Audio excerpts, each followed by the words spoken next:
Diciembre en Old Town resultó frío y silencioso.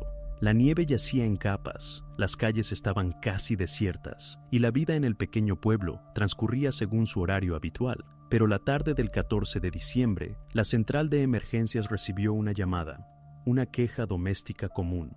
Varios residentes de la casa en la calle Walden informaron que de la vivienda número 4 salía un olor fuerte y persistente. Al principio, nadie le dio mucha importancia. En tales casas, esto sucedía a menudo. Alguien podría haber olvidado sacar la basura, alguien podría haber dejado alimentos en el refrigerador, pero el olor se había mantenido por más de una semana y cada día se hacía más perceptible. Según los vecinos, el dueño del apartamento no aparecía a menudo, principalmente a altas horas de la noche. Nadie hablaba mucho con él, siempre parecía tranquilo, distante, no creaba problemas. Por eso, cuando la gente empezó a quejarse, nadie esperaba nada grave. Pero para el momento en que la llamada llegó a la central de emergencias, el olor ya era tan fuerte que los residentes del tercer piso exigían una intervención inmediata. La patrulla llegó en 20 minutos. Detrás de la puerta había silencio. Los oficiales llamaron varias veces, golpearon, pero no hubo respuesta. De debajo de la puerta emanaba ese olor dulzón que era imposible confundir con nada. Cuando se tomó la decisión de forzar la cerradura, todo parecía rutinario. Uno de los oficiales registró el proceso con su cámara corporal. El segundo estaba al lado con el arma lista. Un procedimiento estándar, si se desconoce lo que hay detrás de la puerta. Cuando la puerta se abrió, la primera impresión confundió a todos. No había una escena de caos. El apartamento estaba en orden, los muebles dispuestos con cuidado, las cosas guardadas, en los estantes, fotografías. El televisor funcionaba, mostrando las noticias en voz baja. El refrigerador zumbaba. Y sobre la mesa de la cocina había 2 platos. Parecía que acababan de cenar. Incluso una vela en el alféizar de la ventana, consumida a la mitad, parecía un detalle de una noche acogedora. Unos segundos después, un hombre salió de la sala de estar. Tranquilo, un poco desconcertado, pero sin signos de pánico. Se presentó como Jonathan Moore, de 39 años. Los policías comprendieron de inmediato que era el dueño. Su apariencia no revelaba nada extraño. Ropa de casa, sin afeitar, pero no descuidado. Preguntó qué sucedía, por qué habían entrado. Al escucharlo del olor, solo asintió brevemente. Todo este tiempo habló con calma, incluso con demasiada calma. Cuando los oficiales comenzaron la inspección, quedó claro que en el apartamento todo se había detenido en el tiempo. El baño estaba limpio, la sala de estar en orden. Solo un detalle alteraba la imagen general. La puerta del dormitorio estaba cerrada. Uno de los oficiales preguntó si podían entrar. Jonathan respondió afirmativamente, sin la menor sombra de preocupación. Abrieron la puerta y el olor se volvió insoportable. La habitación estaba en penumbra. En la cama, una persona cubierta con una manta, como si durmiera. Los policías se detuvieron. Unos segundos de silencio, luego el oficial salió al pasillo y llamó al grupo operativo. Jonathan estaba al lado, tan tranquilo como siempre, como si lo que estaba sucediendo no tuviera relación con él. Luego, todo siguió el protocolo.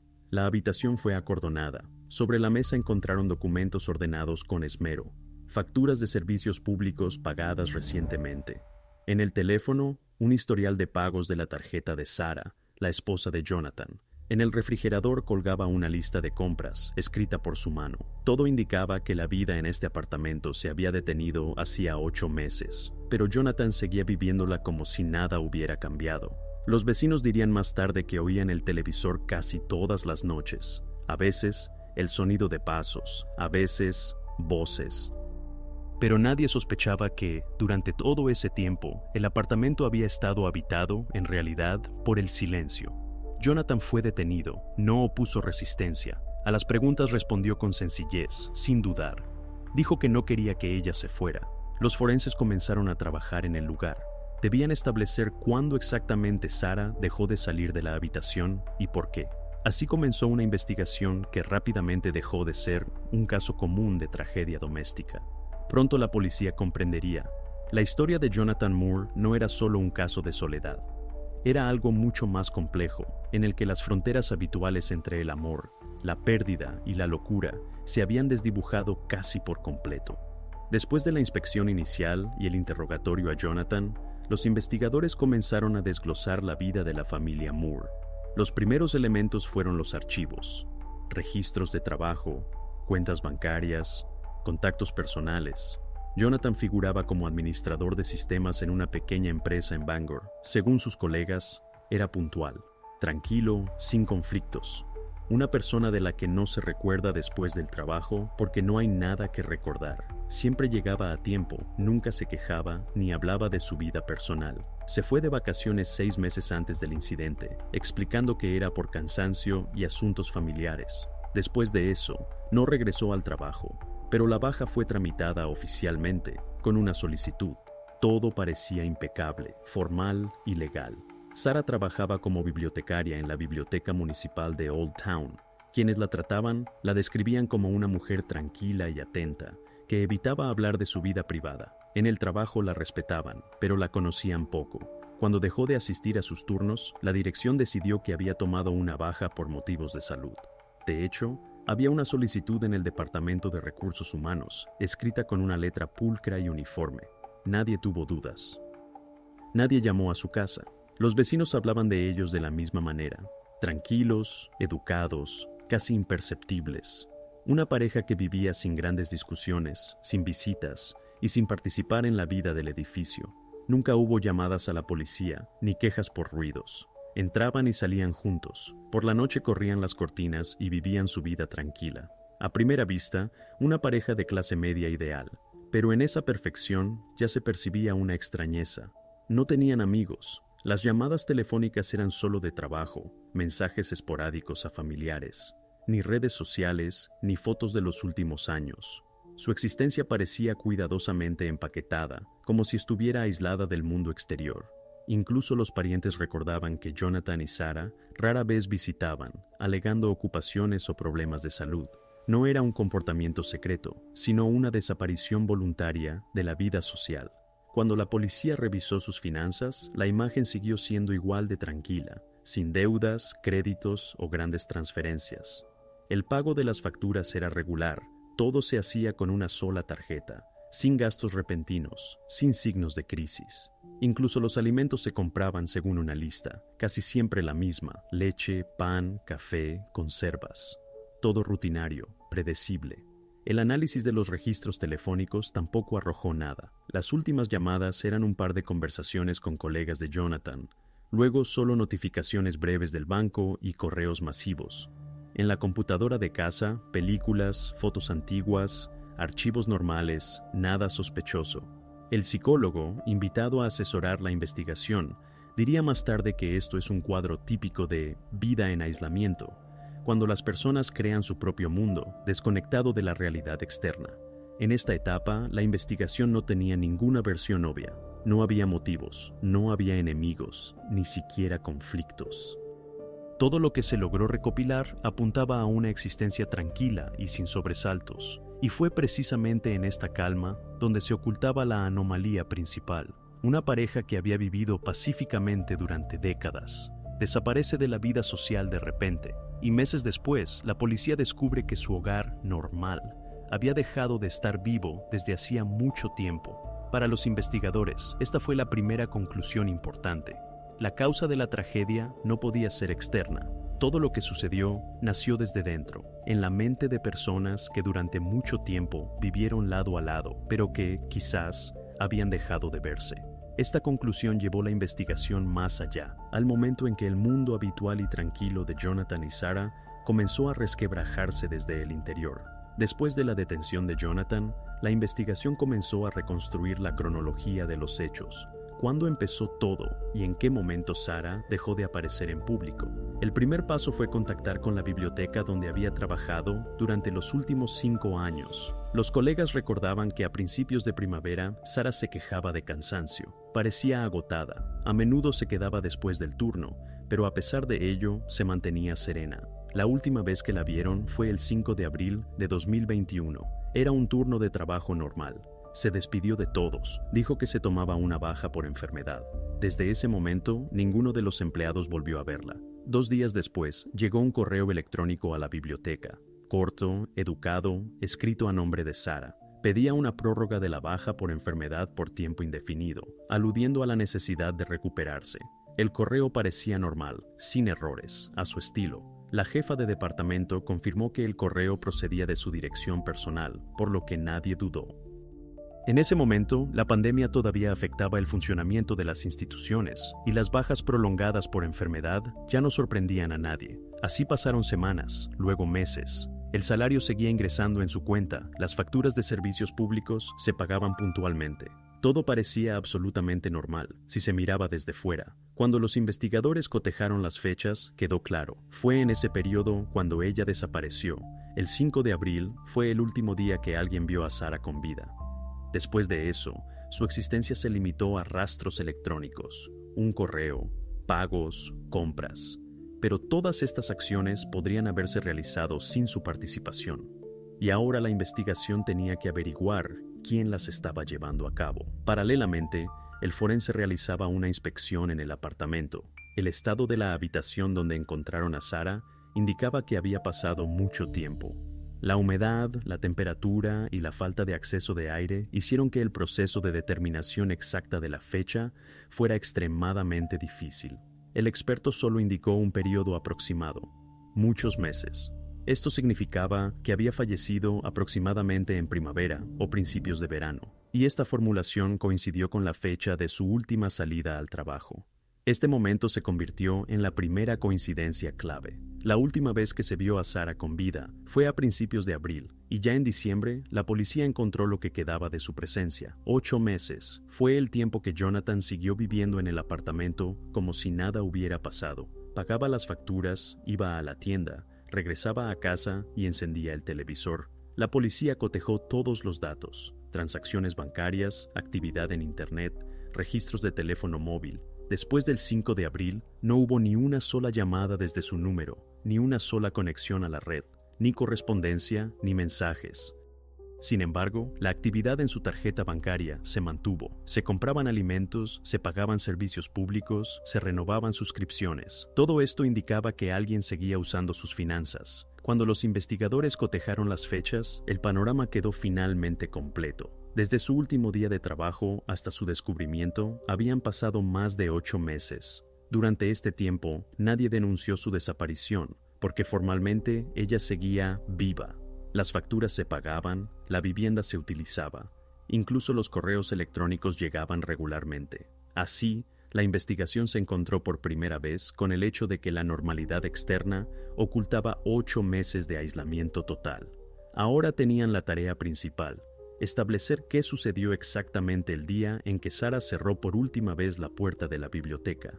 Una vez que la escena del acto fue completamente documentada, cada esquina, cada superficie, cada detalle, los investigadores comenzaron la primera etapa de la investigación forense. La pregunta principal era aguda y sencilla: ¿qué sucedió exactamente en este apartamento? ¿Y hay alguna prueba de que a Sara le quitaron la vida de forma no natural? La inspección inicial fue realizada por el forense del condado de Penobscot, un hombre con casi 20 años de experiencia. Él había examinado escenas de diferente complejidad, pero este caso se destacó de inmediato. Todo alrededor parecía demasiado normal. No había signos de lucha ni desorden, ni siquiera rastros de acciones apresuradas. Todo en su lugar: muebles, electrodomésticos, ropa, artículos de higiene personal. La sensación era como si el tiempo en el apartamento se hubiera detenido. Sin embargo, esta misma quietud y orden eran alarmantes. El forense señaló que el estado de los restos encontrados complicaba enormemente cualquier evaluación. Había pasado demasiado tiempo, no días ni siquiera semanas, sino meses. Los tejidos blandos habían sufrido procesos naturales, y determinar la presencia de hematomas, abrasiones o marcas de estrangulamiento se había vuelto imposible. La piel había cambiado hasta tal punto que los métodos estándar para registrar lesiones externas ya no daban resultado. La inspección de la cabeza, el cuello, las extremidades, todo sin signos visibles de agresión. Paralelamente, los criminalistas registraban el estado de la habitación. En las paredes, ni manchas ni rastros de líquido. La cama donde encontraron a Sara estaba cuidadosamente hecha, la colcha bien estirada, la almohada en su sitio. En la mesita de noche, un vaso de agua, al lado, un libro. Exteriormente, un dormitorio normal, como si la persona simplemente se hubiera quedado dormida. Incluso el televisor del salón funcionaba cuando los policías entraron en el apartamento. Los expertos confirmaron más tarde que había estado encendido durante al menos un día. Todo esto crea una extraña sensación, como si la vida en esa casa hubiera continuado, a pesar de que uno de los residentes llevaba mucho tiempo sin dar señales de existencia. Visualmente, la causa del fallecimiento seguía sin estar clara. No había signos de lucha, ni de allanamiento, ni de presencia de nadie más que Jonathan. Todas las cerraduras estaban intactas, las ventanas cerradas por dentro. Incluso las huellas dactilares en las manijas y puertas pertenecían solo a ellos dos. El forense concluyó el examen y emitió una conclusión preliminar. La causa no se podía determinar sin una autopsia completa. Al día siguiente, los restos de Sarah fueron trasladados al laboratorio del Centro Médico de Bangor. Un equipo de expertos comenzó la investigación. Primero, una radiografía. Ayuda a detectar posibles fracturas, fisuras internas, rastros de impacto de objetos contundentes. Pero aquí tampoco había nada. Ni daños en las costillas, ni fracturas por compresión, ni siquiera leves desplazamientos articulares, característicos de una lucha. Todo parecía indicar que la persona había fallecido de forma natural, sin intervención externa. Luego comenzó el examen interno. Se revisaron los pulmones, el corazón, los vasos sanguíneos, los órganos internos. En esta etapa, los patólogos buscan cualquier anomalía, desde hemorragias hasta signos de intoxicación. Sin embargo, tampoco hubo patologías obvias, ni rastros de estrangulamiento, ni lesiones agudas, ni roturas de vasos. Los médicos solo observaron un agotamiento general del organismo y signos de inmovilidad prolongada. Esto podría indicar un paro cardíaco repentino, pero sin análisis de laboratorio, seguía siendo una suposición. Los investigadores, al recibir el informe preliminar, se vieron obligados a admitir que la versión de un final con indicios de agresión estaba descartada. Ni traumatismos, ni fracturas, ni signos de uso de elementos perjudiciales. Entonces solo quedaban dos posibilidades. O Sarah falleció por causas naturales, por ejemplo, debido a una enfermedad que nadie conocía, o la causa estaba más profundamente oculta. Y para averiguarlo, se requería un examen toxicológico. Esta fue la última etapa del procedimiento estándar, y siempre llevaba más tiempo.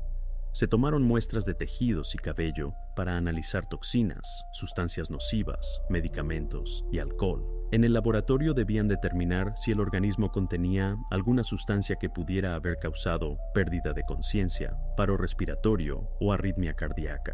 Precisamente, tales casos a menudo se disfrazan de naturales y permanecen sin resolver si no se realiza la toxicología. Las muestras fueron selladas y enviadas para su examen. Se esperaban los resultados en no menos de 3 o 4 semanas. Durante todo este tiempo, la investigación, de hecho, se detuvo. Sin una causa de fallecimiento, no se podía plantear ninguna versión, y sin una versión, tampoco un motivo. Jonathan Moore seguía siendo el único testigo vivo de lo sucedido, pero su comportamiento generaba cada vez más preguntas. Hablaba con calma, con seguridad. No negaba el fallecimiento de su esposa, pero explicaba todo como circunstancias naturales y su miedo a quedarse solo. Los investigadores entendían que en estos casos un pequeño detalle era clave, un objeto, un pormenor, un documento que pudiera cambiar la dirección de la investigación. Por eso, mientras el laboratorio trabajaba en la toxicología, regresaron al apartamento, esta vez con un propósito diferente. Ahora no buscaban rastros de un acto perjudicial, necesitaban entender la psicología de Jonathan. ¿Cómo había vivido esos 8 meses? ¿Qué comía? ¿Qué hacía? ¿Dónde dormía? Y fue durante esta segunda, más minuciosa, inspección, cuando se encontraron con un hallazgo que cambió por completo el curso del caso. Era la primera pista real, pequeña, pero de tal magnitud que invalidaba toda la imagen anterior de tranquila locura. Después de la segunda inspección del apartamento, Jonathan fue llamado para el primer interrogatorio oficial. Lo llevaron a la comisaría esa misma noche, sin esposas, pero bajo constante vigilancia. Desde el principio se comportó con calma, casi con indiferencia, sin pánico, sin confusión, como si todo lo que sucedía no fuera con él. A la pregunta del investigador de si podía explicar qué había sucedido, Moore pronunció una frase que más tarde se convertiría en central en su caso. Ella simplemente se durmió. Yo no quería que se fuera. Estas palabras las repetía una y otra vez, a diferentes formulaciones de las preguntas, a veces cambiando ligeramente la entonación, a veces haciendo una pausa, como si intentara recordar detalles, pero la esencia seguía siendo la misma. No daba una respuesta directa. No decía que intentara llamar a un médico, ni negaba ni confirmaba haber notado algo inusual. El investigador varias veces volvió a la cronología. ¿Cuándo exactamente Sarah dejó de levantarse? ¿Cuánto tiempo pasó antes de que él entendiera que ya no respiraba?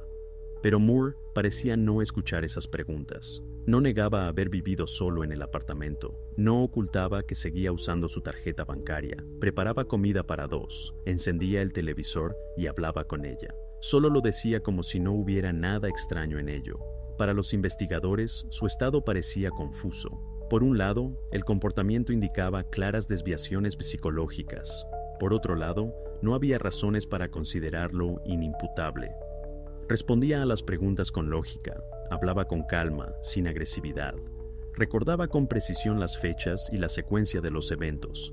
En sus palabras no había intentos de defensa ni arrepentimiento. Parecía haber aceptado lo sucedido como parte de su realidad y no veía sentido en justificarse. Después de 3 horas de interrogatorio, los oficiales comprendieron que no obtendrían información útil de él. Sus palabras no explicaban ni lo que le había pasado a Sarah, ni por qué no había informado de su fallecimiento. El investigador anotó en el informe: la versión del sospechoso es de naturaleza irracional. No hay intento de engañar a la investigación, pero tampoco hay conciencia de lo que sucede.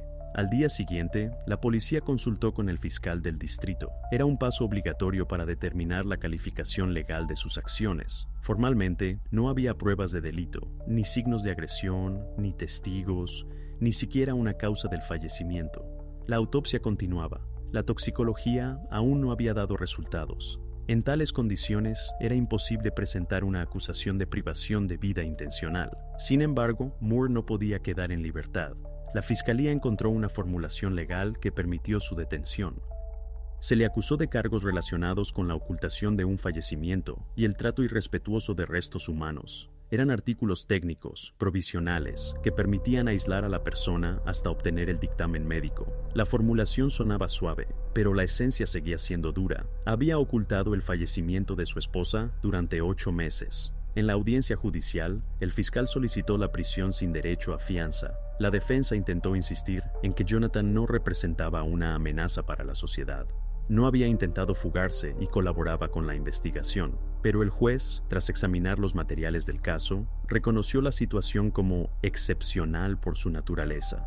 La decisión se tomó rápidamente: prisión preventiva hasta la finalización de la investigación. En ese momento, Jonathan Moore se convirtió en el único sospechoso del caso. Fue aislado en la prisión del condado y los investigadores se concentraron en esperar los resultados de los análisis de laboratorio. Ahora eran ellos quienes debían responder a la pregunta principal: ¿realmente Sarah falleció por causas naturales o Jonathan había ocultado algo mucho más terrible durante todo ese tiempo? Los investigadores entendían: 8 meses es un periodo demasiado largo para que nadie se dé cuenta de nada. Sarah no iba a trabajar, no aparecía en la biblioteca, no llamaba a sus parientes, pero nadie dio la alarma, lo que significaba que Jonathan, de alguna manera, estaba creando la ilusión de que todo estaba en orden. Para entender cómo lo lograba, la investigación comenzó con lo más obvio: las finanzas. Las consultas a los bancos y servicios públicos mostraron una estabilidad extraña, casi perfecta. Todas las facturas, hipoteca, internet, electricidad, se pagaban a tiempo, sin un solo fallo. Incluso el seguro y los impuestos se debitaban como de costumbre, ni un solo retraso. Parecía como si la misma pareja siguiera viviendo en la casa, solo que un poco más recluida. Todos los pagos se realizaban con una tarjeta de débito a nombre de Sarah Moore. El banco confirmó que las transacciones se realizaban desde la dirección IP de la casa, es decir, desde la misma computadora que estaba en la cocina. Moore utilizaba su cuenta en línea, iniciaba sesión con su nombre de usuario, incluso sin cambiar la contraseña. Para el mundo exterior, la vida de esta mujer continuaba. En los papeles, en el sistema bancario, en la base de datos fiscal, ella existía. Cada pago, cada recibo, creaba una huella digital que mantenía la ilusión de su presencia. La policía fue más allá. Revisaron el correo electrónico y las redes sociales de Sarah. Allí descubrieron otro detalle: el día en que ella se tomó una baja por enfermedad. De hecho, llegó un correo a la biblioteca donde trabajaba. En él se informaba que Sarah no se sentía bien y se tomaría unas semanas para recuperarse. El correo parecía correcto, educado, a su estilo habitual. Pero la pericia forense estableció que el mensaje había sido enviado desde la computadora de Jonathan, después de que, según los datos preliminares, Sarah no podía haberlo escrito. Esta fue la primera pista directa de que él actuaba en su nombre. No solo guardaba silencio, sino que creaba activamente la apariencia de que ella estaba viva. Respondía a los correos de los colegas con frases cortas como «todo está bien» y «todavía estoy descansando un poco», lo que evitó sospechas. Una vez incluso pidió libros a su nombre, a través del sistema bibliotecario donde ella trabajaba. Más tarde, la investigación establecería que todas estas acciones tenían un solo propósito: mantener la impresión externa de una vida normal. Con cada día que pasaba, la investigación se alejaba más de la versión de la locura.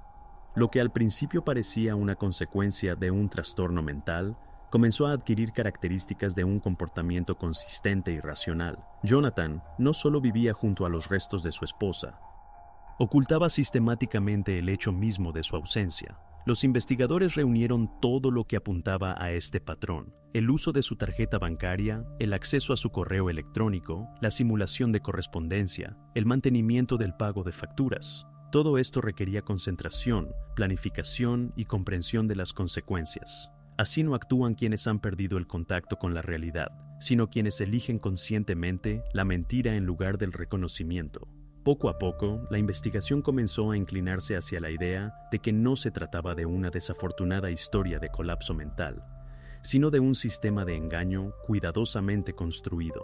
Posiblemente, el motivo no era solo el apego, también había dinero, miedo y el deseo de evitar consecuencias. Pero lo principal era que todo esto no parecía una casualidad.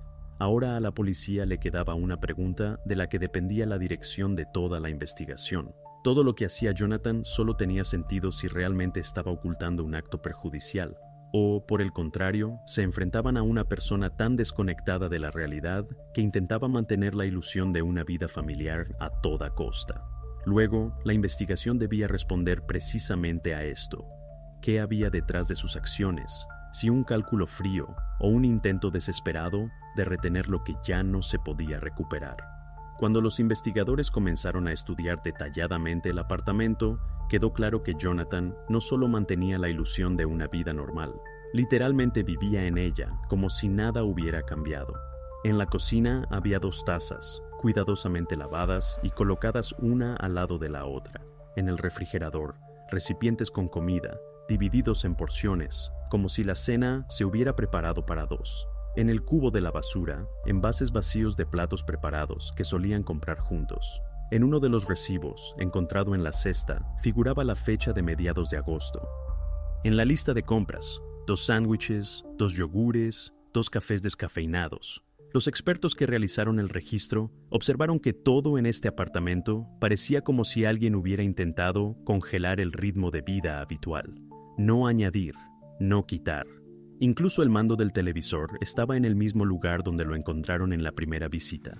En la cama del dormitorio había ropa de mujer cuidadosamente doblada, como si estuviera preparada para el día siguiente. En la mesita de noche, cosméticos, un peine, gafas. Todo esto creaba la impresión de que Jonathan seguía viviendo no solo al lado, sino dentro de esta imitación.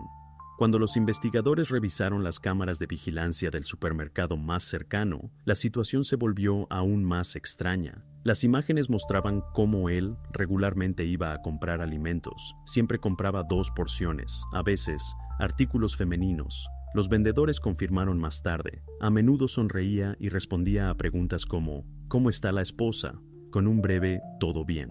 El comportamiento de Moore se convirtió en el punto central para el peritaje psicológico-psiquiátrico. El tribunal lo ordenó casi de inmediato, comprendiendo que de ello dependía toda la calificación posterior del caso. Si realmente se encontraba en un estado de trastorno mental, no podría ser juzgado por los motivos generales. La pericia duró más de 3 semanas. Jonathan pasó por una serie de pruebas, entrevistas con psiquiatras. Se analizó su comportamiento, su reacción a los recuerdos, sus manifestaciones emocionales. Los médicos notaron que hablaba con calma, con confianza, no mostraba agresividad y no evadía las respuestas. No negaba haber comprendido lo que hacía. simplemente no veía nada antinatural en ello. En una de las conversaciones, dijo una frase que más tarde se incluyó en el informe. Cuando vives con alguien durante mucho tiempo, la frontera entre yo y nosotros desaparece. Y cuando ella ya no estuvo, simplemente seguí siendo, por los dos. Para los especialistas, este fue un punto clave. En el comportamiento de Moore no había signos de psicosis aguda. No oía voces, no sufría alucinaciones, no mostraba desorientación. Pero al mismo tiempo, había signos de un grave trastorno de personalidad con elementos de dependencia y aislamiento.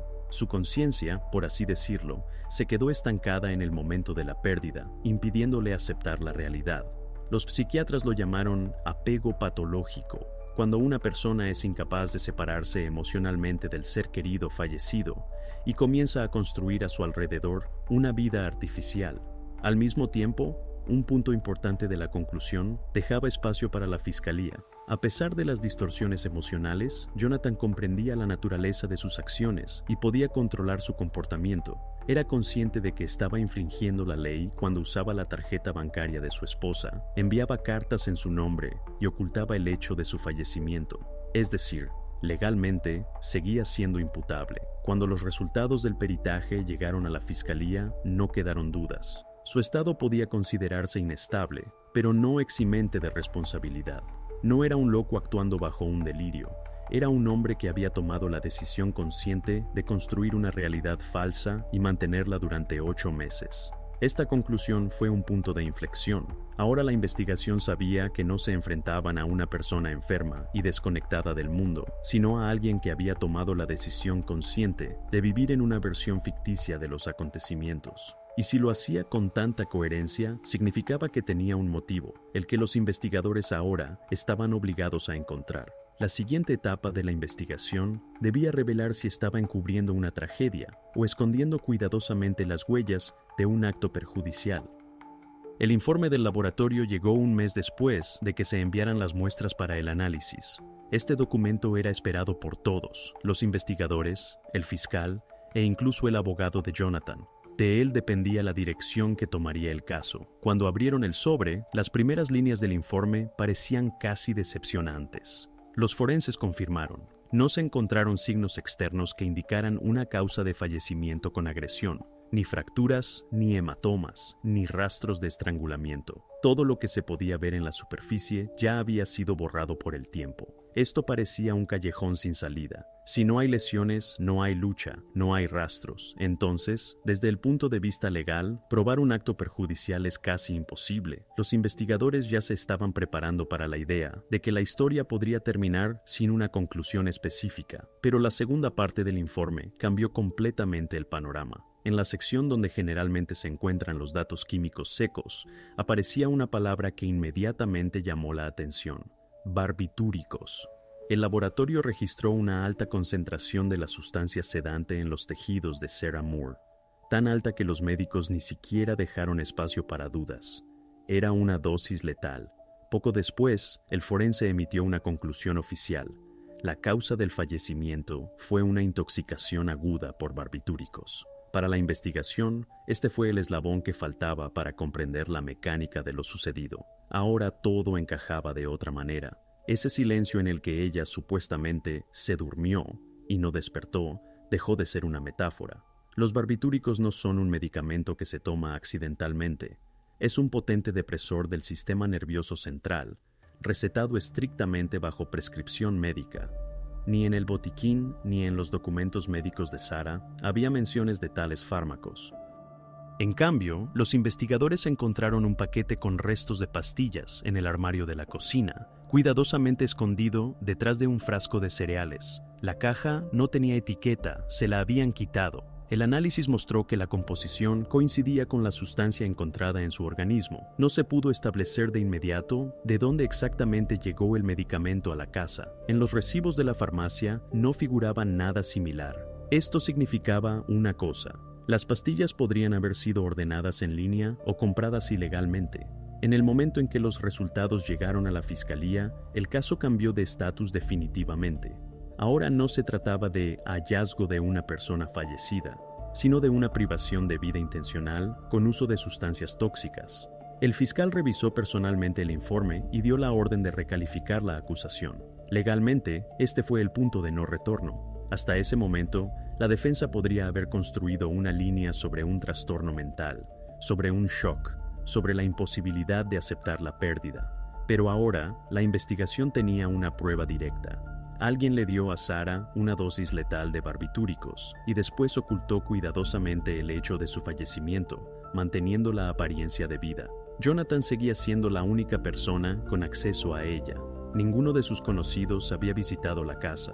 Los vecinos no notaron invitados. Las cámaras en la entrada solo lo registraban a él. No había rastros de personas ajenas en el apartamento.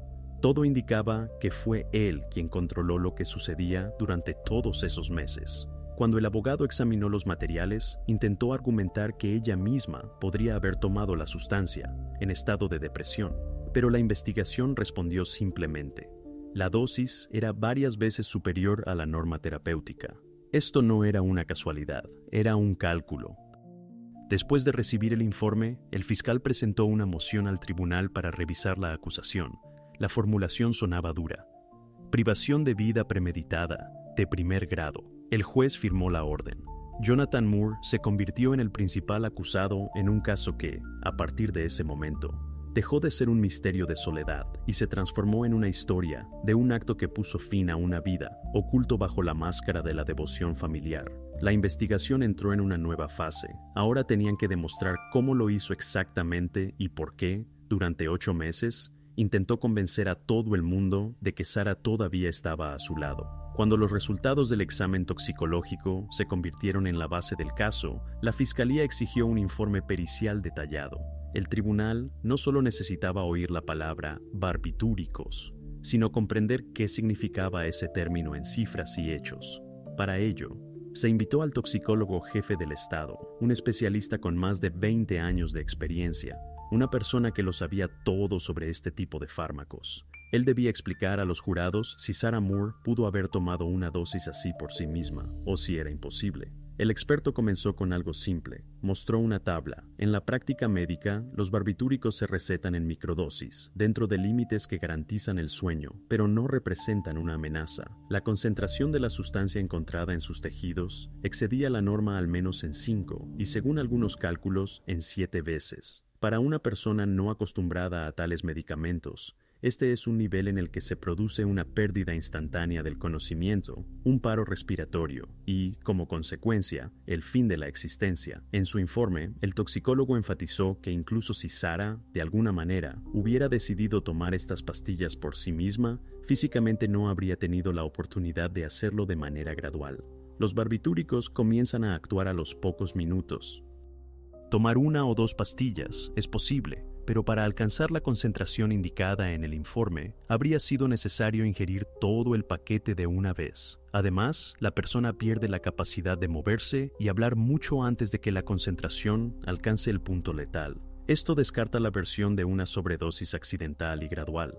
Durante la audiencia, el fiscal pidió al experto que aclarara: ¿se podía considerar que ella había tomado el medicamento conscientemente, por su propia voluntad? El toxicólogo respondió sin dudar: no, ninguna de las circunstancias indicaba un consumo voluntario, ni notas, ni recetas, ni rastros de enfermedad, por la cual tales medicamentos pudieran ser necesarios. Además, los resultados del análisis mostraron que el medicamento estaba disuelto en líquido.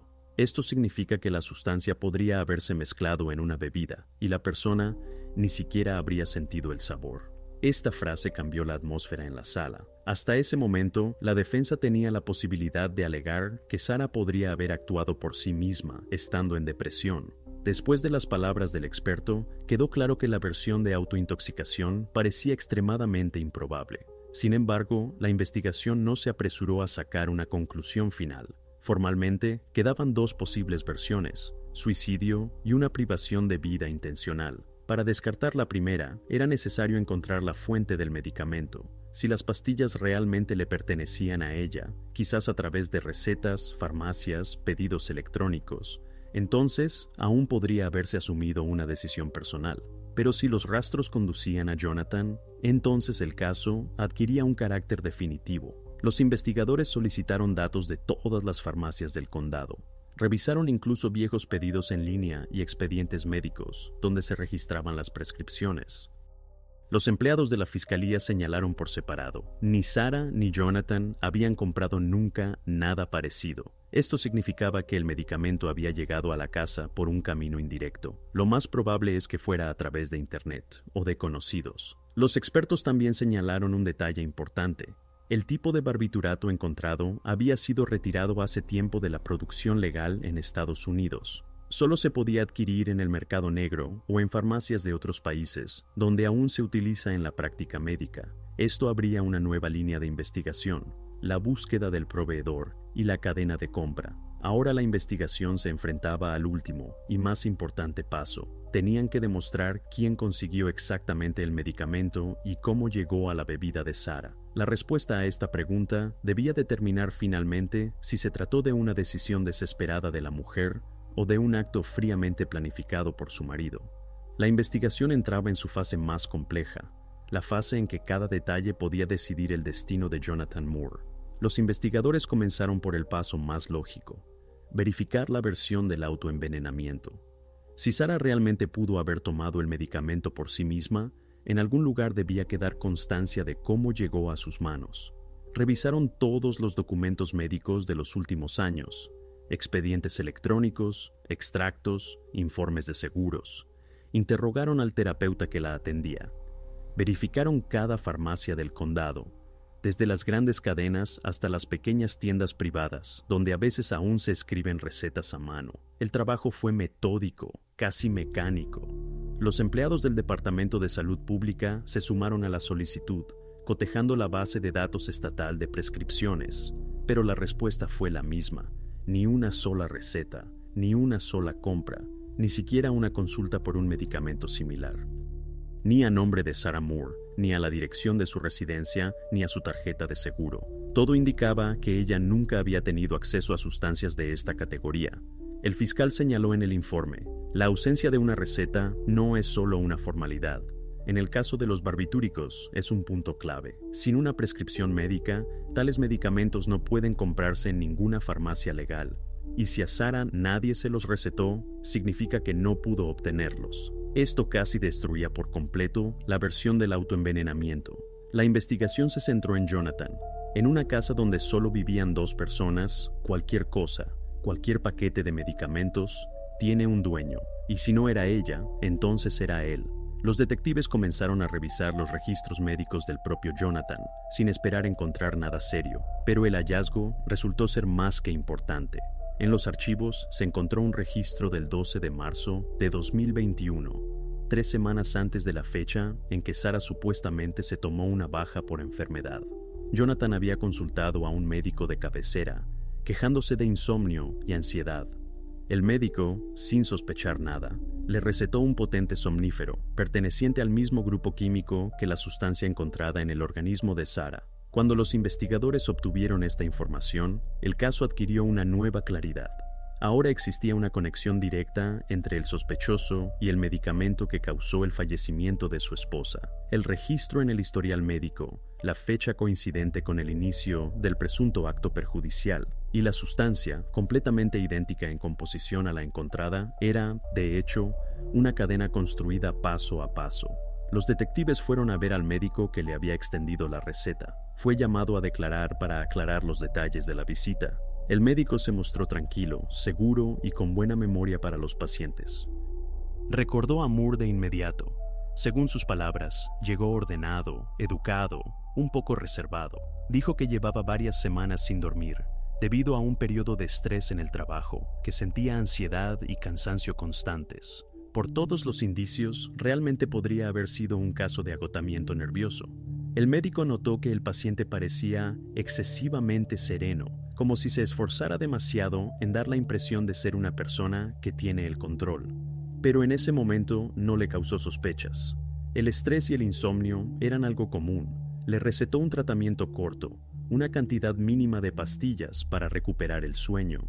Ahora este detalle adquiría un significado completamente diferente. La investigación estableció que después de obtener la receta, Jonathan compró el medicamento en la farmacia, pero no hubo visitas de seguimiento al médico, ni quejas, ni controles. En esencia, desapareció del radar del sistema médico inmediatamente después de obtener el medicamento que necesitaba. Cuando todo esto se unió en una sola línea, la imagen se volvió casi obvia. Jonathan se había preparado de antemano, no compró la sustancia en el mercado negro, no buscó atajos, simplemente utilizó un esquema legal. Una queja, una receta, una compra, todo parecía limpio. Pero ahora, cuando el tiempo coincidió con los eventos clave, quedó claro que no fue una casualidad.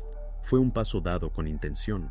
Los investigadores señalaron que en los registros médicos de Jonathan no había menciones previas de insomnio, ni visitas a psiquiatras, ni recetas de medicamentos fuertes. Su estrés en el trabajo resultó ser un pretexto inventado. A través del médico, obtuvo acceso a la sustancia que posteriormente se convirtió en el elemento crucial del acto perjudicial. Después de esto, la investigación registró oficialmente: Jonathan Moore obtuvo el medicamento mediante engaño, aprovechándose de la confianza del médico. Este hecho consolidó legalmente el motivo de la premeditación. Ahora tenía el acceso, la posibilidad y el tiempo para hacer lo que hizo. Para los investigadores, esto significaba solo una cosa: era el momento de buscar la razón por la que lo hizo. Porque cuando el aspecto técnico del acto perjudicial está claro, queda una única pregunta: ¿por qué? Y precisamente esta pregunta debía llevar la investigación a la última y más profunda parte de esta historia, al motivo que subyacía a todas las acciones de Jonathan Moore. Los investigadores decidieron verificar la historia con la que comenzó toda esta cadena, el mismo estrés en el trabajo por el que Jonathan supuestamente acudió al médico. Sonaba demasiado trivial para ser mentira, pero demasiado conveniente para no levantar sospechas. Se pusieron en contacto con su empleador, una gran empresa de TI donde Moore había trabajado durante casi 7 años. Su jefe respondió sin dudar.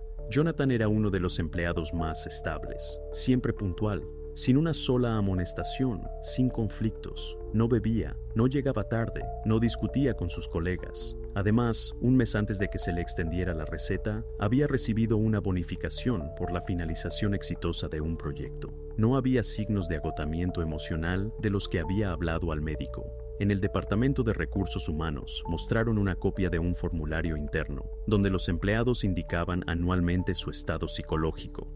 En marzo de ese mismo año, Moore escribió una sola palabra: tranquilo. Es decir, exactamente cuando se quejaba al médico de insomnio y ansiedad, en realidad todo estaba perfecto. Esto probaba definitivamente: la historia sobre el estrés era solo una cortina de humo. Mintió para obtener el medicamento que necesitaba, y lo hizo de antemano, con una frialdad que ahora asustaba incluso a los investigadores experimentados. Cuando esta versión fue verificada, la atención se desvió hacia otro lado: su vida personal. Desde el principio, el caso fue percibido como la historia de una pareja aparentemente feliz. Nadie escuchó discusiones, no hubo quejas, ni tampoco se presentaron denuncias a la policía. Pero tales casos rara vez carecen de fisuras. Los detectives decidieron regresar a los familiares de Sarah y hablar con ellos una vez más, ya con los nuevos datos. Esta vez la conversación fue completamente diferente. La hermana de Sarah, Melissa, habló con cautela, pero su voz temblaba. Contó que unas semanas antes de la desaparición, tuvieron una larga conversación.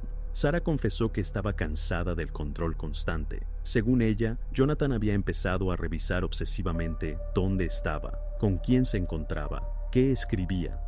Dijo que necesitaba espacio, al menos vivir un poco separada para ponerse en orden.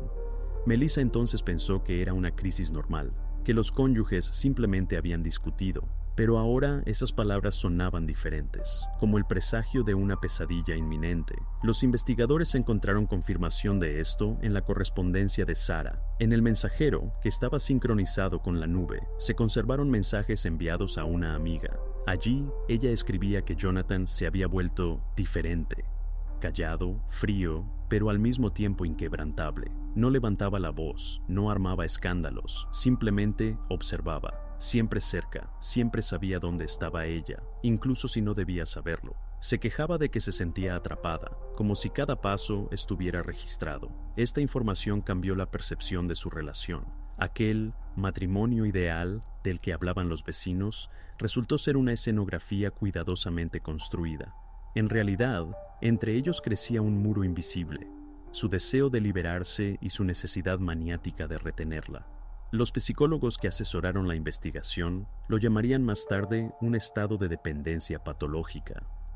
Moore no tenía los habituales arrebatos de agresión de los celosos.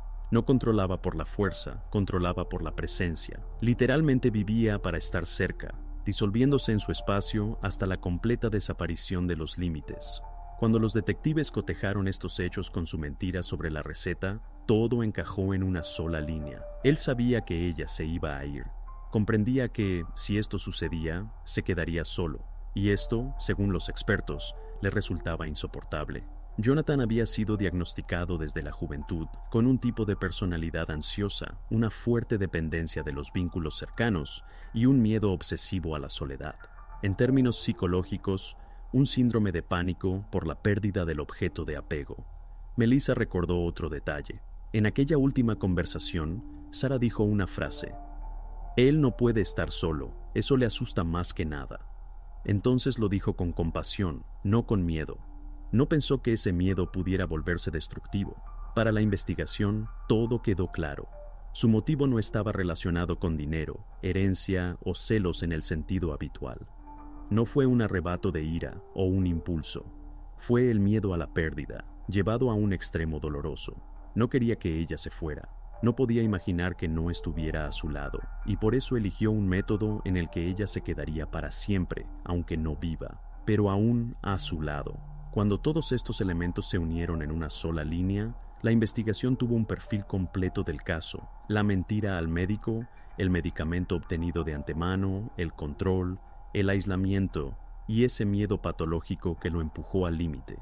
Jonathan Moore tenía todo: los medios, el acceso y el motivo. La siguiente fase de la investigación debía confirmar lo más importante: no solo cómo lo hizo, sino también cuánto tiempo se preparó para este paso. Cuando la investigación unió todos los cabos, llegó el momento que todos los participantes del caso habían evitado. El segundo interrogatorio de Jonathan Moore. El primero había sido casi inútil. Él guardaba silencio, a veces asentía, a veces repetía lo mismo: «Yo no quería que se fuera». Entonces el investigador decidió no presionar. Comprendía que esas personas rara vez confiesan bajo presión directa. Había que esperar hasta que no le quedara ninguna línea de defensa, y ese día había llegado. El interrogatorio tuvo lugar en una habitación normal con cristal y una cámara en el techo. Sin efectos especiales, solo 2 personas y una pila de documentos. El investigador colocó una carpeta delante de él, gruesa, con la inscripción Moore, Jonathan, caso no 432. La abrió y comenzó a hablar con calma, sin amenazas, sin patetismo.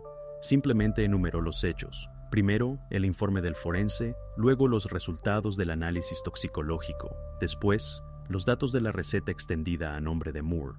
A continuación, el testimonio del médico. Y finalmente, la transcripción de la correspondencia de Sarah, donde le escribe a su hermana que teme asfixiarse en esta casa. Jonathan escuchó en silencio, no interrumpió, no negó, simplemente se sentó con los ojos bajos. En su rostro, ni rabia ni miedo, solo cansancio. El investigador continuó, sin cambiar de entonación.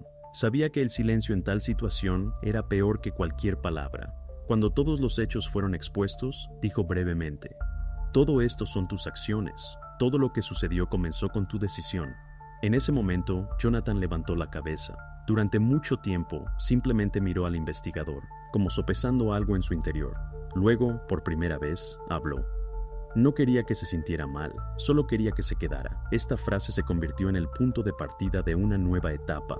No negaba haberle dado el medicamento a Sarah, pero enseguida se apresuró a explicar que no había sido una acción premeditada. Según él, discutían cada vez más, y esa noche ella había hecho las maletas, dispuesta a irse a casa de su hermana. Afirmó que la había convencido de beber un poco de vino para calmarse y que había añadido el somnífero para que pudiera dormir. Dijo que solo quería que todo se detuviera para que no tomaran una decisión impulsiva. El investigador escuchó sin interrumpir. Le dio a Moore la oportunidad de hablar. Jonathan contó que después de que Sarah se durmiera, él se sentó a su lado, esperando a que se despertara, pero ella no volvió a despertar. Entonces, según él, se confundió. No llamó a los médicos, no informó a la policía. En cambio, decidió que ella simplemente se quedó con él. Con estas palabras, la sala de interrogatorio se llenó de un silencio que no podía romperse. El investigador hizo una pausa y luego dijo con calma: si sabías que este medicamento podía ser peligroso, entendías cómo terminaría todo. Jonathan respondió: pensé que la dosis era pequeña. Yo mismo las tomaba cuando no podía dormir. Este detalle, las tomaba yo mismo, se convirtió en clave. Demostraba que él comprendía perfectamente la potencia del medicamento. De hecho, él mismo afirmó que conocía su efecto. Con ello, se privó de la última línea de defensa, la ignorancia. Intentó presentar todo como una casualidad, como si hubiera sido solo un desafortunado error, no una privación de vida intencional, sino un cuidado llevado a la locura. Dijo que amaba a Sarah, que no quería hacerle daño, que solo quería retenerla un poco más. En sus palabras no había arrepentimiento, ni rabia, ni intento de justificarse, solo una lógica distorsionada de una persona que no ve la frontera entre el amor y el control. El fiscal, al revisar la grabación del interrogatorio, diría más tarde que este es un ejemplo típico de confesión parcial, cuando el sospechoso acepta los hechos, pero cambia su significado, reconoce las acciones, pero niega la intención. Esta es una línea de defensa peligrosa. Si el tribunal cree en la casualidad, la acusación de privación de vida intencional podría caer. Entonces, solo quedaría el cargo de causar daño por negligencia, y la pena sería mucho más leve. La investigación comprendió. Ahora todo dependía de una cosa, de si podrían probar que Jonathan sabía exactamente qué dosis estaba administrando. Para ello, era necesario encontrar rastros de preparación, consultas en internet, registros, notas, correspondencia, todo lo que indicara que él era consciente de lo potente que era el remedio. Después del interrogatorio, el investigador salió de la habitación, dejando a Moore solo. La cámara seguía grabando. En el video se ve cómo él se sienta inmóvil, sin moverse, sin hablar. Unos 10 minutos después, saca un anillo de su bolsillo, femenino, sencillo, de plata. Lo gira entre sus dedos durante un largo rato. Luego lo pone sobre la mesa y cierra los ojos. Esta escena no apareció en el informe, pero los investigadores, al revisar la grabación, la destacaron por separado. Uno de ellos dijo en voz baja: en ese momento comprendió que todo había terminado. Para la investigación, el interrogatorio fue un punto de inflexión. Tenían la confesión del acto. Él le dio el medicamento, pero ahora necesitaban dar el paso principal, demostrar que no fue un accidente, que no se equivocó con la dosis, no se confundió, no quería simplemente dormirla, sino que eligió conscientemente este camino. Esta era la última, la más sutil de las fronteras. Y precisamente ella debía determinar quién entraría en la historia como Jonathan Moore, un hombre que cometió un error no intencional, o un hombre que decidió fríamente que la persona amada no tenía derecho a marcharse. Cuando el interrogatorio terminó, los investigadores comprendieron que tenían una confesión de un acto, pero no una prueba directa de que Jonathan Moore supiera cómo terminaría todo. Sus palabras podían interpretarse de diferentes maneras, y sin una confirmación específica, esto seguía siendo una zona de duda. En casos como este, hasta el más mínimo detalle decide el destino de la acusación. No se necesitaba solo una prueba, sino una huella de pensamiento. Y si tal prueba podía existir en algún lugar, solo en sus huellas digitales. Los expertos de la unidad de ciberanálisis accedieron al portátil de Jonathan, incautado el día del registro. A primera vista, un dispositivo normal, ordenado con un mínimo de archivos personales, un escritorio limpio, un conjunto estándar de programas. Pero los especialistas sabían que un ordenador limpio no significa vacío. Cada búsqueda, cada página abierta, deja una huella digital, incluso si el usuario la ha eliminado. Se decidió realizar una recuperación completa de los datos, incluyendo archivos temporales, caché del navegador y restos de consultas de búsqueda. El procedimiento tardó varios días. El ordenador fue conectado a una estación especializada de análisis de datos, que reconstruyó poco a poco los fragmentos borrados del historial. Las primeras 24 horas no apareció nada, solo rastros rutinarios, operaciones bancarias, pago de facturas, inicio de sesión en el correo, un par de pedidos en Amazon. Pero al tercer día, uno de los expertos notó una combinación de palabras familiar en la lista de consultas eliminadas. Primero, dosis de barbitúricos, luego, ¿Cuánto tarda en hacer efecto una sobredosis de barbitúricos? La fecha, marzo de 2021, y de ahí, más. En el transcurso de 1 hora, se recuperaron más de 10 búsquedas de la memoria del dispositivo, todas ellas relacionadas con el mismo tema: dosis, síntomas, consecuencias y tiempo de acción de los somníferos. Entre ellas, una búsqueda realizada 2 días antes de la desaparición de Sara, dosis letal de secobarbital, y un poco más tarde, cómo hacer dormir a alguien mucho tiempo sin dolor. Para los investigadores, esto no era solo una coincidencia, sino el eslabón final, la fecha, coincidiendo con la emisión de la receta, la sustancia química, la misma que se encontró en el examen, y, lo más importante, la intención, registrada en tiempo real. Él no solo se equivocó con la dosis, sino que buscó información de antemano sobre cuánto se necesitaba para que una persona no despertara. Cuando el experto entregó el informe, en la oficina reinaba un silencio sepulcral. El fiscal, hojeando las páginas de las transcripciones, se detenía en cada línea, como si fuera un golpe de martillo. Todo lo que antes sonaba como una versión de la defensa se derrumbó en un instante. Su frase en el interrogatorio: «Pensé que simplemente se dormiría», ahora parecía no una justificación ingenua, sino una mentira cínica, porque unos días antes él mismo había buscado ¿cuánto dura una sobredosis? Los investigadores revisaron cuidadosamente los metadatos para asegurarse de que las consultas realmente le pertenecían. En el registro de actividad se documentó: todas fueron realizadas desde su cuenta personal, por la noche, desde el Wi-Fi de su casa, es decir, no desde un dispositivo ajeno, no bajo un nombre falso. Él mismo se sentó frente a su portátil, introdujo esas frases y leyó las páginas encontradas. Algunas páginas se abrieron varias veces, lo que significa que volvió a ellas, las releyó, las memorizó. Estos datos sentaron las bases de un nuevo informe que marcó un punto de inflexión en el caso. En él se indicaba claramente: las acciones del sospechoso muestran signos de planificación consciente y preparación previa. En la práctica legal, esto se llama premeditación, intención premeditada. Precisamente esta palabra se convirtió en clave. Separa una tragedia accidental de una privación de vida intencional. Cuando el fiscal recibió los resultados del peritaje, pronunció una frase que entró en los materiales del caso: «Ya está». Ahora tenemos no solo una historia, sino una prueba de pensamiento. La versión de Jonathan sobre un desafortunado giro de los acontecimientos perdió sentido. Ningún tribunal aceptaría la explicación de una sobredosis accidental cuando sobre la mesa hay una impresión de sus búsquedas sobre dosis letales. Esa era la prueba que faltaba en la mayoría de los casos similares. No huellas dactilares, no rastros, sino un pensamiento registrado por una máquina.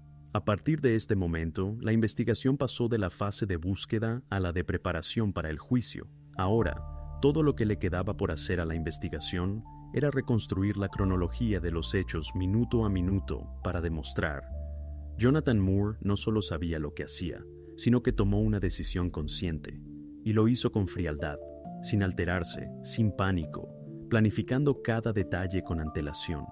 Cuando llevaron a Jonathan para el interrogatorio final, en la habitación reinaba un silencio especial, no tenso, sino denso, casi pegajoso. Quienes trabajaban con casos similares sabían que así era cuando todo estaba ya decidido. El investigador no iba a discutir ni a convencer, simplemente debía ponerle delante un espejo en el que se reflejaría todo lo que él había intentado ocultar durante 8 meses. Sobre la mesa, una carpeta fina, blanca, de aspecto casi inocente. Sin informes voluminosos, sin palabras grandilocuentes, solo unas hojas impresas. El investigador la acercó a Jonathan y se recostó en la silla. Ni una frase, ni una explicación, solo silencio y papel. Jonathan bajó la mirada. Al principio, simplemente la deslizó por el texto, sin darse cuenta de inmediato de lo que tenía delante. Luego, su vista se posó en las primeras líneas. ¿Cuánto dura una sobredosis de barbitúricos? Y de repente, algo cambió. Como si comprendiera que no era solo un conjunto de palabras, sino una huella de su propio pensamiento.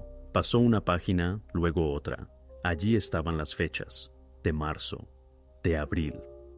Consultas: dosis letal, cómo hacer dormir a alguien sin dolor, síntomas antes de la sobredosis. Leyó sin levantar la vista. El tiempo pareció detenerse. Incluso la cámara, en la esquina, grababa este silencio, porque las palabras ya sobraban. El investigador callaba, el abogado callaba, Jonathan también. Simplemente miraba las transcripciones y por la tensión de sus dedos era evidente. Cada consulta era un golpe. Finalmente dijo en voz baja: «Ustedes no entienden, yo no quería que todo terminara así». Esa frase sonó como el eco de una vieja justificación, ya ineficaz. No tenía peso, porque ante él yacían las pruebas de que lo sabía todo de antemano. El investigador no respondió, solo cerró la carpeta y apartándola un poco, dijo con calma: «Estas son tus palabras, solo que escritas no aquí, sino allí». La pausa se prolongó. El abogado se inclinó, dijo algo en voz baja, casi un susurro. Jonathan escuchó sin reaccionar. Su rostro se volvió inmóvil, como si ya no opusiera resistencia. Permaneció sentado unos minutos, luego asintió. En ese movimiento había algo definitivo. Se encendió la grabadora. El clic del botón marcó el inicio de su confesión. Habló lentamente, como una persona a la que le cuesta encontrar las palabras, porque cada una de ellas era como un paso sobre sus propias huellas. Contó que un mes antes de la tragedia, su relación se desmoronó por completo. Sara se iba a ir. Él intentó convencerla de que se quedara, prometiendo que todo cambiaría, pero ella ya había tomado una decisión. Y entonces, una idea, extraña, absurda, pero obsesiva, surgió en su cabeza. Creía que si podía detenerla, al menos por un tiempo, ella cambiaría de opinión. Empezó a buscar maneras, al principio inofensivas, sedantes, té de hierbas, una conversación. Luego, algo más fuerte. Confesó que una vez, sin aguantar más, buscó en el buscador dosis de barbitúricos para dormir. Ese fue el primer paso, después del cual ya no había vuelta atrás. Encontró un artículo que explicaba que una cierta cantidad causaba un sueño profundo. Al principio solo quería dormirla por la noche, para respirar un poco. Luego siguió leyendo sobre sobredosis, sobre concentraciones, y cuanto más aprendía, más se convencía de que controlaba la situación. Relató la noche en que todo ocurrió. Habían discutido de nuevo. Sara le dijo que por la mañana se iría. Él cogió una botella de vino, le ofreció beber un poco para tranquilizarse. Después, las pastillas. «Solo para dormir», le dijo. Incluso recordó cómo ella sonrió con cansancio y preguntó: «¿Y tú también beberás?». Él asintió, pero él mismo solo tragó una. Luego se sentó a su lado. La observó mientras se quedaba dormida. Le dijo que todo estaría bien, y cuando dejó de respirar con regularidad, pensó que era solo sueño. Se quedó sentado mucho tiempo, sin moverse. Las horas pasaron, pero él no hizo nada. Por la mañana, cuando comprendió que ella no despertaba, no llamó a nadie. Dijo: no podía admitir que todo había terminado. Quería que se quedara, como fuera. Lo pronunció con una calma tan fría, como si no hablara de sí mismo, sino de otra persona. El investigador anotó después en el informe: la distancia psicológica entre el sujeto y la acción cometida es casi total. Esto significaba que él era consciente de lo que había hecho, pero no sentía una conexión entre el acto y él mismo. Cuando la grabación terminó, permaneció en silencio durante mucho tiempo. Luego preguntó en voz baja al abogado si su confesión entraría en un acuerdo. Él asintió. El fiscal, de hecho, estaba dispuesto a considerarlo si el testimonio confirmaba los detalles de la investigación, y coincidieron hasta el más mínimo detalle: el momento de las búsquedas, la concentración de la sustancia, la dosis.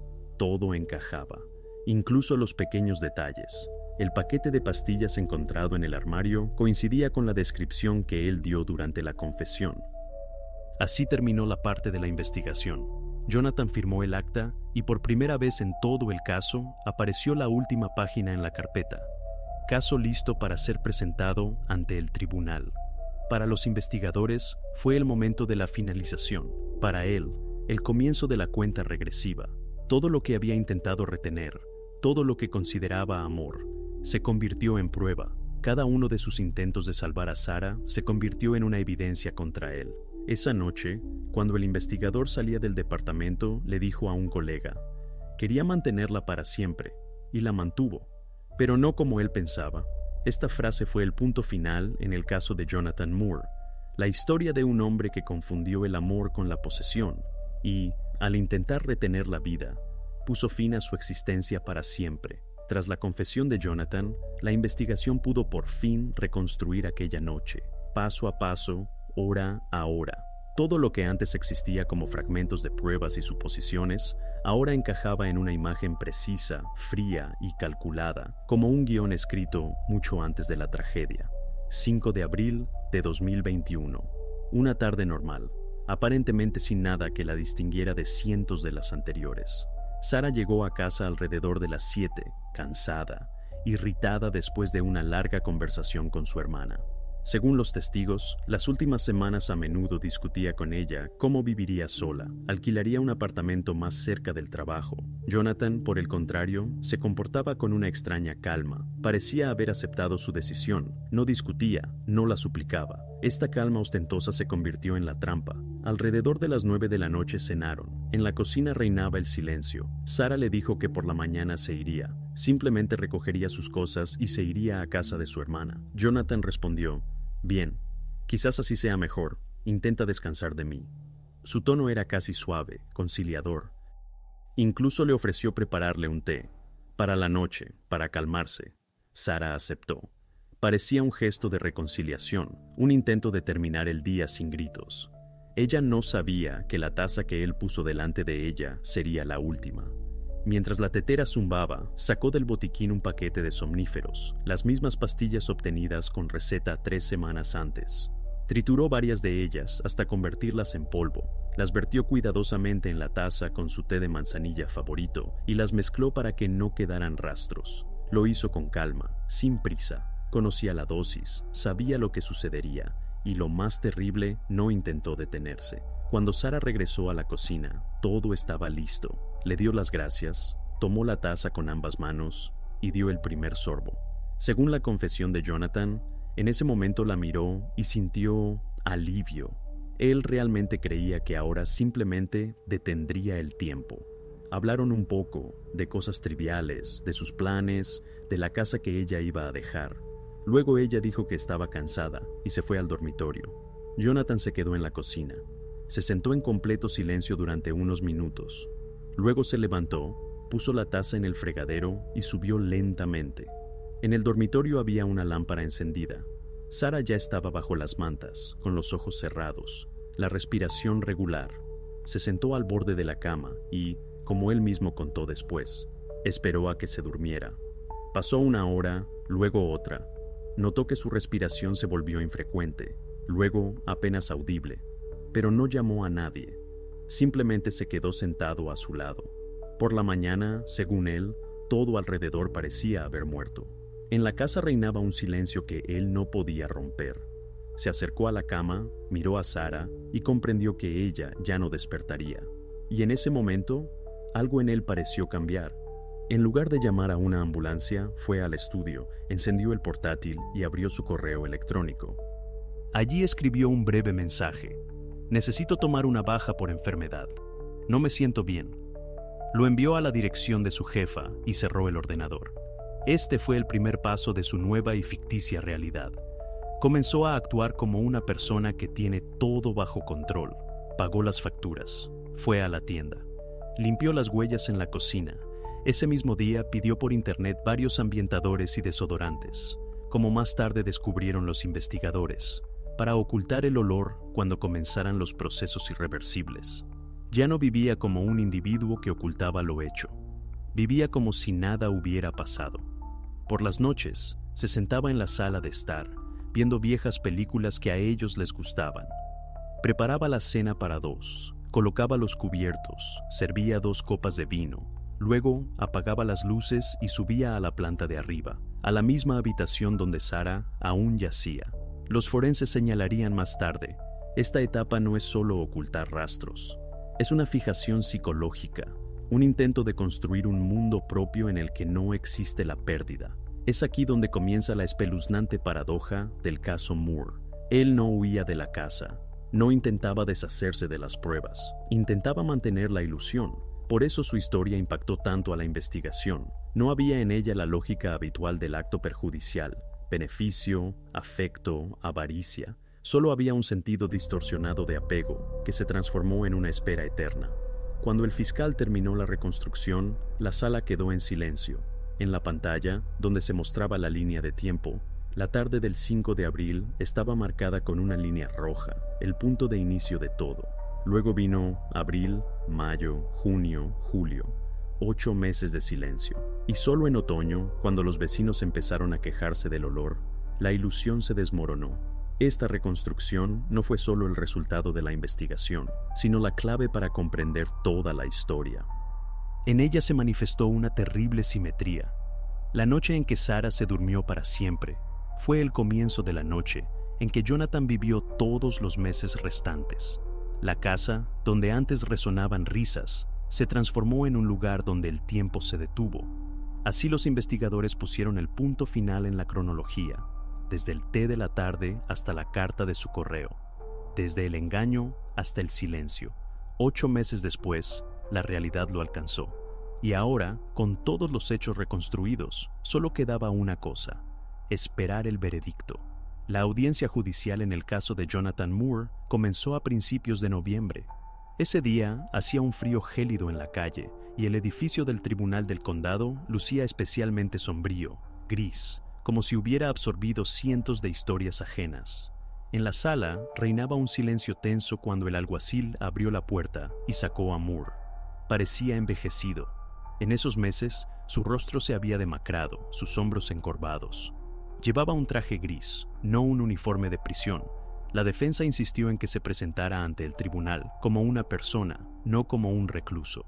Según los términos del acuerdo, Jonathan se declaró completamente culpable. Esto eximió al tribunal de la necesidad de escuchar a decenas de testigos y expertos, pero no de la esencia misma. El fiscal, de todos modos, expuso cada detalle, paso a paso, como si desenrollara de nuevo una historia que la sociedad ya conocía por los informes. Sobre la mesa ante el juez reposaban gruesas carpetas con documentos: el informe toxicológico, el extracto de la farmacia, los protocolos de los interrogatorios, las transcripciones de las búsquedas, fotografías de la cocina, el dormitorio, notas escritas en nombre de Sarah.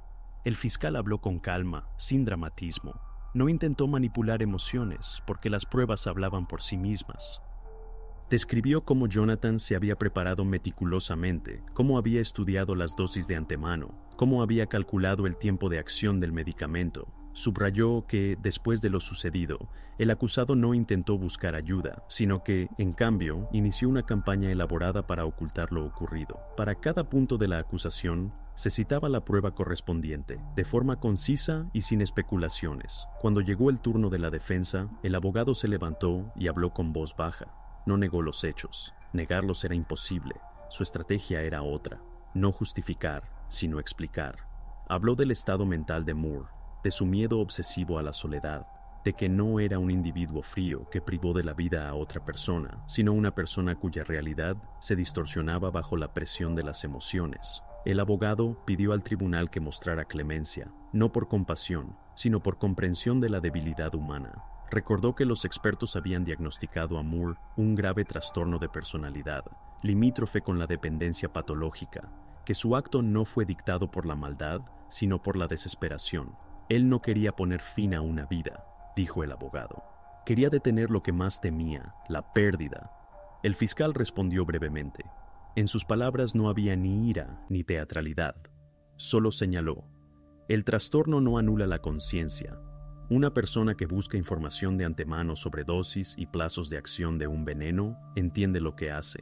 No está en un estado de afecto, está en un cálculo. El juez escuchó en silencio. En su rostro no se reflejaba ni irritación ni piedad, solo atención. Ante él yacía el dictamen de los psiquiatras, un grueso informe de decenas de páginas que contenía todo el historial médico, traumas infantiles, carácter, pruebas, entrevistas. La conclusión principal del documento sonaba clara. El trastorno de personalidad existente no excluía la capacidad de comprender la naturaleza y las consecuencias de los actos cometidos. En el momento del hecho incriminado, el sujeto se encontraba en estado de imputabilidad. Esto significaba, él entendía lo que hacía y podía haberse detenido, pero no lo hizo. El juez también señaló las circunstancias agravantes: premeditación, ocultamiento de pruebas, abuso de confianza de la víctima. Todo esto indicaba un alto nivel de conciencia. El intento de la defensa de presentar el acto como un colapso emocional parecía poco convincente. En la sala se hizo un silencio cuando el juez anunció un receso antes de la lectura de la sentencia. 1 hora después, la sesión se reanudó. Jonathan estaba de pie, con la cabeza baja. El juez leyó la sentencia lentamente, como sopesando cada palabra. Lo declaró culpable de privación intencional de la vida premeditada en primer grado. La formulación sonó estricta. Cometido con intención premeditada, sin circunstancias atenuantes, con posterior ocultamiento de las huellas del acto perjudicial. Una pausa, y luego llegó lo principal. 28 años de prisión sin derecho a libertad condicional durante los primeros 20 años. En la sala nadie aplaudió, nadie se opuso, simplemente silencio. El juez se quitó las gafas y dijo en voz baja: le quitó la vida a quien debía proteger. Esto no es una enfermedad. Esto es una elección. Jonathan escuchó el veredicto sin pronunciar una sola palabra. Cuando el convoy se acercó, miró hacia la sala. Allí estaba sentada la hermana de Sarah. En su mirada no había ni ira ni alivio, solo cansancio. Se encontró con sus ojos, bajó la cabeza y se fue. Con esto, la parte legal del caso quedó concluida. La investigación terminó con una sentencia, pero la historia no. Permaneció en la memoria de quienes presenciaron este proceso como un ejemplo de hasta dónde puede llegar una persona al intentar retener a alguien que ya ha decidido marcharse. Así concluyó uno de los procesos judiciales más sombríos y extraños del condado. No ruidoso, no sensacionalista, pero que dejó una sensación de frialdad, como si la verdad aquí no tanto se hubiera revelado como desnudado. Ahora comenzará otro capítulo, una vida sin ilusiones y, por paradójico que parezca, por primera vez en mucho tiempo, una vida honesta. Tras la lectura de la sentencia, Jonathan Moore fue trasladado a una institución penitenciaria de máxima seguridad en el norte del estado de Maine, una cárcel antigua y austera, situada en la ladera de una colina, donde en invierno sopla nieve y en verano el viento frío viene de la bahía. Fue trasladado allí a primera hora de la mañana, sin alboroto, acompañado por 2 oficiales. No opuso resistencia ni intentó hablar. Según el alcaide, durante todo el camino a la prisión permaneció inmóvil, mirando por la misma ventana, como si en ella no viera la carretera, sino su propio pasado. En el centro penitenciario fue alojado en una celda individual, ya que los condenados por actos perjudiciales contra sus seres queridos a menudo son objeto de presión por parte de otros presos. Las primeras semanas apenas salió de su celda, luego comenzó a leer. En la prisión tenía acceso a una biblioteca y, extrañamente, eligió libros de filosofía y ética religiosa. A veces escribía cartas, pero no tenía destinatarios, no le quedaban parientes ni amigos. La mayoría de las cartas regresaban, con la nota «destinatario no disponible». La familia de Sarah, su hermana y su madre, después de finalizar todos los procedimientos legales, finalmente recibió permiso para llevarse sus restos. Celebraron un funeral en un círculo íntimo, sin prensa, sin cámaras. Fue una ceremonia silenciosa, una simple urna de madera, unas pocas palabras, y el viento que arrastraba las hojas por el suelo húmedo del cementerio. Después de eso, abandonaron la ciudad. Se mudaron a otro estado, cambiaron de dirección. Para ellas, todo esto no fue solo un trauma. Fue una vida que una vez se detuvo en pausa y nunca se reanudó. La casa donde todo ocurrió estuvo precintada casi 1 año. Cuando la investigación concluyó y los expertos levantaron la prohibición, el apartamento número 4 de la calle Walden fue sometido a una completa desinfección. Se cambiaron los suelos, se repintaron las paredes, se retiró todo el mobiliario. No quedó nada del mobiliario anterior, incluso las manijas de las puertas fueron reemplazadas. Pero, como suele suceder en estos casos, borrar la atmósfera resultó más difícil que el olor o las huellas. Las personas que vivían en el mismo edificio evitaron durante mucho tiempo incluso acercarse a esa puerta. 1 año después, una agencia inmobiliaria finalmente puso el apartamento a la venta. El precio se fijó por debajo del valor de mercado. Demasiados rumores circulaban sobre esa dirección, y por ley, el agente estaba obligado a informar a cada potencial comprador que había ocurrido un fallecimiento en el apartamento. Esto no es publicidad ni chismorreo, sino una obligación legal. En el anuncio, una frase concisa: el propietario falleció en la propiedad. Esta frase era suficiente para que casi todos los interesados desaparecieran. El agente que se encargó de la venta contó más tarde a los periodistas. Mostró el apartamento 19 veces. La gente entraba, lo inspeccionaba, y casi todos decían lo mismo: frío. No en el sentido de la temperatura, simplemente como si una sombra se hubiera quedado en el aire. Nadie podía explicar por qué. Poco a poco, el apartamento número 4 se convirtió en una leyenda local.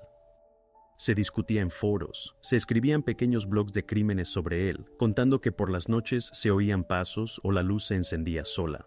Todo esto, por supuesto, son rumores, pero de una manera extraña mantenían el interés en el caso. La casa se convirtió en un recordatorio de que las tragedias no terminan con las sentencias, permanecen en el espacio, en las paredes, en las ventanas, en la memoria de la gente. 3 años después, el caso de Jonathan Moore fue archivado oficialmente.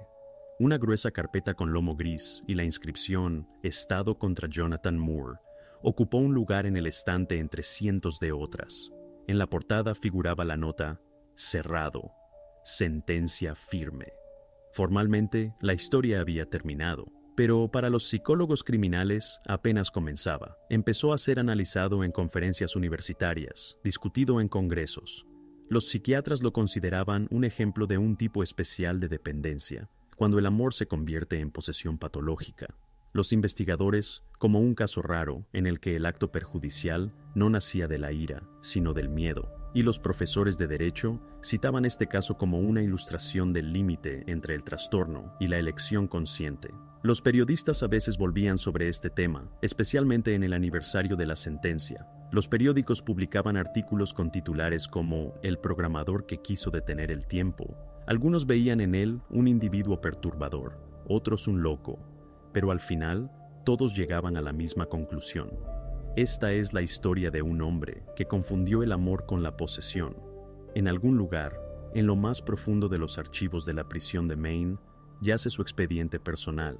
En él se indica que no infringe el régimen, participa en programas de lectura e incluso ayuda al bibliotecario. También hay una línea que dice que nadie lo visita. Vive en un mundo donde todo se detuvo. El apartamento número 4 nunca se vendió. Los propietarios dejaron de renovar el anuncio. Se dice que ahora lo alquilan como almacén porque nadie se atreve a vivir allí. Y los vecinos, al pasar por delante, todavía por costumbre, bajan el volumen de sus pasos. Así termina el caso de Jonathan Moore, el tranquilo programador que no pudo dejar ir a la mujer que amaba. Quiso conservar para siempre a su lado lo que ya no le pertenecía. Pero, al intentar detener el tiempo, se convirtió él mismo en prisionero de ese instante. Ahora su nombre es solo una línea en el archivo y el apartamento una cáscara vacía de memoria. Todo lo demás se disolvió. Solo el silencio en esas paredes, que aún recuerda que incluso el amor más cotidiano puede volverse mortalmente frío si la persona deja de distinguir la frontera entre el apego y la posesión.